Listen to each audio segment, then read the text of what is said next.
Praise the Lord. பிரியமானவர்களே, மீண்டும் இந்த காணொளி வழியாக உங்களை சந்திக்கிறதிலே மிகுந்த மகிழ்ச்சி அடைகின்றேன். அப்போஸ்தலர் நடபடிகளின் புஸ்தகம் 10ஆம் அதிகாரம்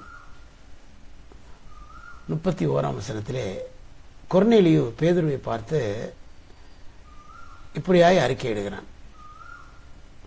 உன் ஜெபம் கேட்கப்பட்டது, உன் தான தர்மங்கள் தேவ சந்நிதியில் நினைப்பூட்டுதலாயிருந்தது என்று தேவதூதன் தன்னிடத்திலே சொன்னதாக அவன் அறிக்கையிடுகின்றான். இந்த கொர்நேலியுடைய ஜெபம் கேட்கப்பட்டதற்கான முகாந்திரம் என்னவென்று சொன்னால், அவனுடைய தான தர்மங்கள் தேவ சந்நிதியிலே நினைப்பூட்டுதலாயிருந்ததாம். பிரியமானவர்களே, உங்களுடைய ஜெபங்களும் என்னுடைய ஜெபமும் கேட்கப்படக்கூடியதாய் இருக்க வேண்டும் என்று சொன்னால், நம்முடைய அன்றாட செயல்பாடுகள், கொர்நேலியுடைய தான தர்மங்கள் என்கிறதான செயல்பாடுகள் தேவ சந்நிதியிலே நினைப்பூட்டுதலாய் இருந்தது போல, நம்முடைய அன்றாட கர்மங்கள், அன்றாட செயல்பாடுகள் தேவ சந்நிதியிலே நினைப்பூட்டுதலாய் இருக்கும் என்று சொன்னால், நிச்சயமாக நம்முடைய ஜெபங்களும் கேட்கப்படும். இரண்டாவதாக, தானியேலுடைய ஜெபம். தானியேல் 9ஆம் அதிகாரம் 23ஆம் வசனத்திலே, பிரியமானவனே, நீ வேண்டிக் கொள்ள தொடங்கின போதே கட்டளை வெளிப்பட்டது என்று தேவதூதன் தானியேலிடத்திலே சொல்லுகிறான். அதாவது தானியேல் ஜெபம் பண்ண ஆரம்பிக்கும் போதே, அதாவது அவன் முழந்தாள் படியும் போதே பரலோகம் அலர்ட் ஆயிருது, கட்டளை பிறந்திருது, அவனுக்கு வேண்டியதை கொடுங்கள் என்று சொல்லி. ஆனால் தானியேலோ தன் இனத்திற்காகவும் தன் ஜனத்திற்காகவும் பாவ மன்னிப்பு வேண்டும் என்று சொல்லி 70 ஆண்டுகள் முடிந்து தன் சிறையிருப்புகளை திருப்பும்படியாக தேவனிடத்திலே மன்றாடுகிறதாக நாம் வேதத்திலே காணுகின்றோம். ஆனால் அவனுக்கு கிடைத்த பதில், கடைசி காலத்தின் வெளிப்பாடுகளை தேவன் அவனுக்கு கொடுத்தார். இப்படியாக அவனுடைய ஜெபம் கேட்கப்பட்டது. எப்படி? அவன் மிகவும் பிரியமானவனா. தானியேல் கர்த்தருக்கு எப்படி பிரியமானவனாய் இருந்தான்?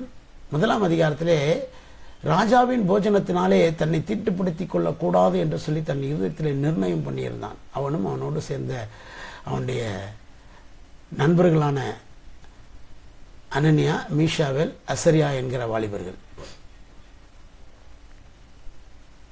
தன்னை தீட்டுப்படுத்திக் கொள்ளக்கூடாது என்கிறதான அவனுடைய அந்த வைராக்கியம் தேவனுக்கு அவன் பிரியமாய் இருக்கும்படியாக செய்தது. தானியேல் ஜெபம் பண்ண ஆரம்பித்த உடனே கட்டளை வெளிப்பட்டு விட்டது என்று சொல்லி வேதம் சொல்லுகிறது. பரலோகமே அலர்ட் ஆயிடுச்சு பாருங்க. இதனை படிக்கும்போது எனக்கு ஒரு சம்பவம் ஞாபகத்துக்கு வருகிறது. எஸ்தரின் புத்தகத்திலே ஆமானை குறித்து உபவாசம் இருந்து ராஜாவினிடத்தில் அந்த ஆமானை குறித்த காரியங்களை எல்லாம் வெளிப்படுத்துகிற போது ஆமான் நடுங்கி தன் உயிருக்கு சேதம் உண்டாக போகிறது என்று சொல்லி எஸ்தரத்திலே மன்றாடுகிற போது ராஜா வந்து பார்த்து, இதோ இவன் நான் இருக்கும்போதே ராஜாத்திடத்திலே தவறாக நடந்து கொள்ள பார்க்கிறான் என்று சொல்லி அவன் உக்கிர கோபம் அடைந்த உடனேயே அவனை சுற்றி இருந்த சேவர்களெல்லாம் அலர்ட்டாகி ஆமானுடைய முகத்தை மூடி போடுகிறார்கள். அவனுக்கு ராஜா கட்டளையெல்லாம் கொடுக்கல, இவனை கொண்டு போய் மரணத்திற்கு பாத்திரவான், இவனை கொண்டு போங்கள் என்றெல்லாம் சொல்லலை. ராஜா சொல்றதுக்கு முன்னாடி அவன் முகத்தை மூடிட்டாங்க. ராஜா ஆமான் மேல் கடும் கோபம் உண்டான போது அதை பார்த்த உடனே அவன் முகத்தை மூடி அவனை கழுமரத்தில் ஏற்ற கொண்டு போயிட்டாங்க. ஆனா அப்படியே நான் பார்க்கிறேன், பரலோகத்தில் தேவன் உங்கள் மீதும் என் மீதும் மகிழ்ச்சியா இருந்தா பரலோகமே அலர்ட் ஆயிருது. அல்லேலூயா.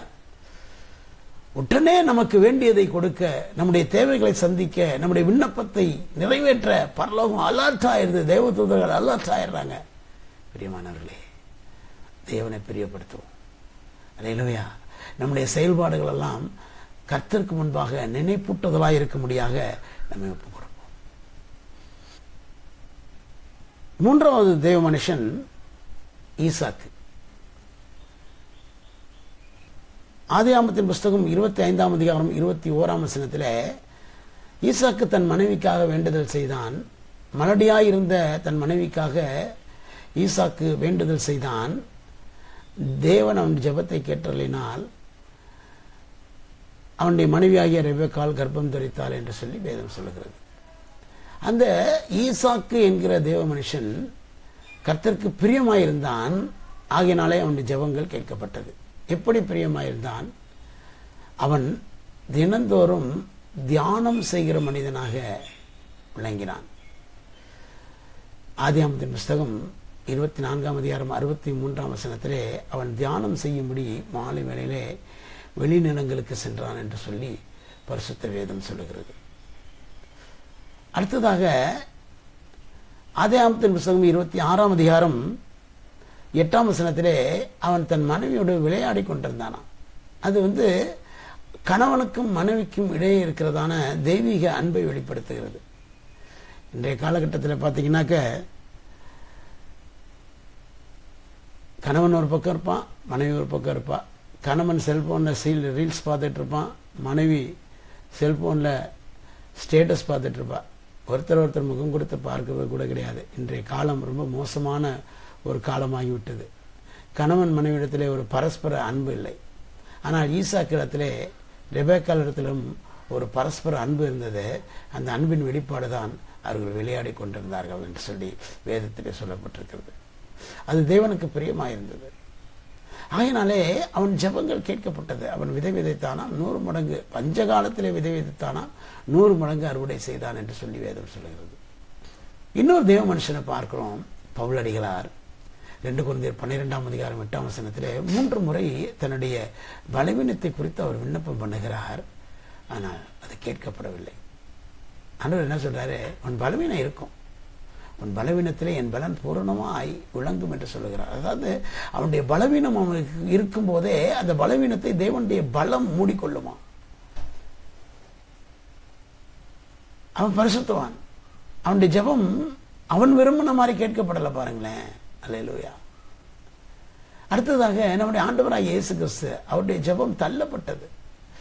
கொடுமானால் இந்த கசப்பான பாத்திரம் என்னை விட்டு நீங்கட்டும், ஆயினும் என் சித்தப்படி அல்ல உம்முடைய சித்தப்படியே ஆகட்டும் என்று சொல்லி பிதாவினிடத்திலே நம்முடைய ஆண்டவர் இரட்சகருமாகிய இயேசு கிறிஸ்து மன்றாடுகிற போது அந்த ஜெபம் தள்ளப்பட்டது, அது மறுக்கப்பட்டது, கேட்கப்படவில்லை. காரணம் என்னவென்று சொன்னால், இன்றைக்கு பாவிகளும் நிர்மூலருமாய் இருக்கிற நம்முடைய ஜெபங்கள் கேட்கப்பட்டு கொண்டிருக்கிறது. நம்முடைய ஜெபங்கள் கேட்கப்படுவதற்காக தேவன் தன்னுடைய குமாரனுடைய மன்றாட்டை ஜெபத்தை புறந்தள்ளினார். பழைய ஏற்பாட்டு காலத்திலே தேவன் பாவிகளுக்கு செவி கொடுக்கிறதில்லை என்று சொல்லி ஒரு மனுஷன் அறிக்கை இடுகிறான். யோவான் 9ஆம் அதிகாரம் 31ஆம் வசனத்திலே தேவன் பாவிகளுக்கு செவி கொடுக்கிறதில்லை என்று சொல்லி நீங்கள் அறியாதிருக்கிறீர்களா என்று சொல்லி அந்த பிறவி குருடன், குணமடைந்த பார்வையடைந்த பிறவி குருடன் அங்கே அறிக்கை இடுகிறான். சங்கீதம் 66:18 என் இருதயத்தில் அக்கிரம சிந்தை கொண்டிருந்தானால் தேவன் என் ஜெபத்திற்கு செவி கொடார் என்று சொல்லி அங்கே தாவீது அறிக்கை இடுகிறான். ஆனால் இன்றைக்கு பரிசுத்த தேவனுடைய ஆண்டவராய் இயேசு கிறிஸ்துவின் இரத்தத்தினாலே கழுவப்பட்ட உங்களுக்கும் எனக்கும் ஆண்டவர் கிருபையாய் செய்கிற காரியம் என்னவென்று சொன்னால், உன் ஜெபம் கேட்கப்பட்டது என்று சொல்லுகிறார். அல்லேலூயா. புதிய ஏற்பாட்டிலே ஆண்டவருடைய நாமத்தை பற்றி கொள்ளுகிற எவருக்கும் அவருடைய ஜெபங்கள் கேட்கப்பட்டது. நம்ம ஆண்டவருடைய நாமத்தை பற்றி கொண்டு தான் இருக்கிறோம், ஆண்டவரை தொழுது கொண்டு தான் இருக்கிறோம். பாவம் செய்யாமல் இருக்கிறோமா? அக்கிரம சிந்தை இல்லாமல் இருக்குதா? ஆனாலும் உன்னுடைய ஜெபங்கள் கேட்கப்படுகிறது என்று சொன்னால் அதற்கு ஒரே காரணம், நம்முடைய ஜெபங்கள் கேட்கப்படுவதற்காக நம்முடைய கர்த்தரும் இரட்சகருமாகிய இயேசு கிறிஸ்துவின் ஜெபம் மறுக்கப்பட்டது. அதனால் பிரியமானவர்களே, மகிழ்ந்து களி கூறுங்கள். வேதம் சொல்லுகிறது, உன் ஜெபம் கேட்கப்பட்டது. என்ன ஜெபமாக இருந்தாலும் சரி, உங்களுடைய தேவைகள் என்னவாக இருந்தாலும் சரி, அன்பின் நிமித்தம் உங்கள் ஜெபங்கள் கேட்கப்பட்டது. கர்த்தருடைய நாமத்திற்கு மகிமை உண்டாவதாக. ஆமென்.